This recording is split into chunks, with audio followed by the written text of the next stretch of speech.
Màu xanh ven sông mờ ruộng bóng trăng. Đêm nay không gian chìm trong giá băng,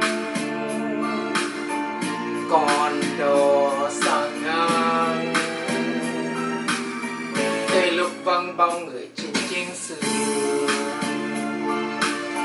ta cầm đưa gió mùa thu thổi đưa. Đêm nay đông sang mà tiếng vẫn chưa đưa đò về xưa, mà đoàn hùng binh chêm thầm trong xưa trong xưa.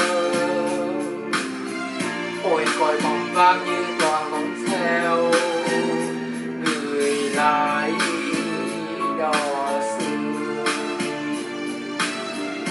Tiếng còi trong sương đêm, tiếng còi trong sương đêm theo gió đưa ôi nghe vì ngu oán tha.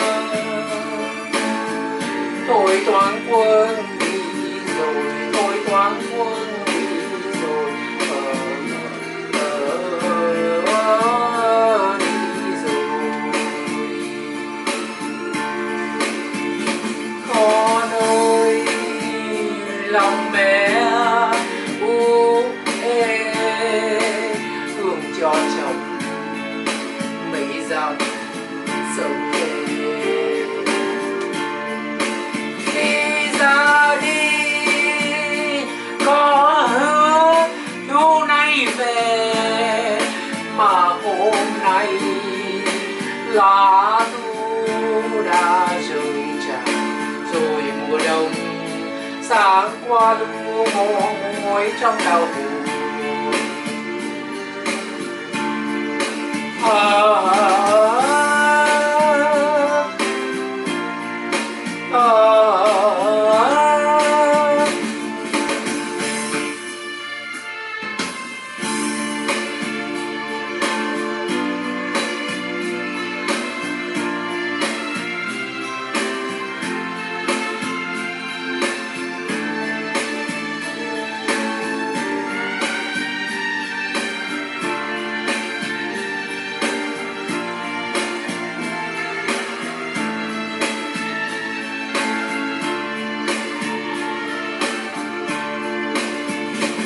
Con ơi lòng bé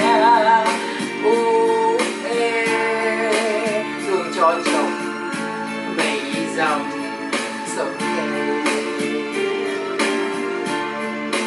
Khi ra đi có hứa thu nay về, mà hôm nay lá thu đã rơi tràn rồi. Mùa đông sáng qua lúa mò ngói trong đầu.